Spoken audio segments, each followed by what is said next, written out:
So this is my diagram. So this is the dendrites, this is the soma, this is the myelin sheath and the axon. The myelin sheath is over the axon, and this is the axon terminal. Let's get into it. Let's start from the very beginning, which is the synapses.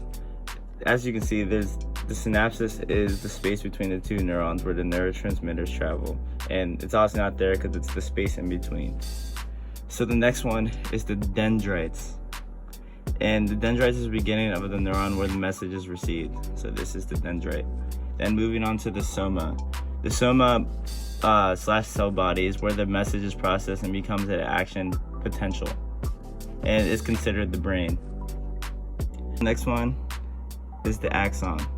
The axon is the tube-like structure that's within the sheet, which the electrical message travels through to reach the end of the neuron. So on to the next one, which is what is around the tube, is the myelin sheath. It protects the electrical message, and it's the fatty tissue around the axon, which speeds up the travel of the message and allows it to have safety and protects it while it's going through. And where the message goes to is the axon terminal. So this is my axon terminal, and it's the end of the neuron where the message is converted into a transmitter to be released across the synapses. The synapses, which is right here, and it is released to the next neuron. So yeah. The neuron transmitters, I'm going to use endorphins as an example, and also punching a door and pain.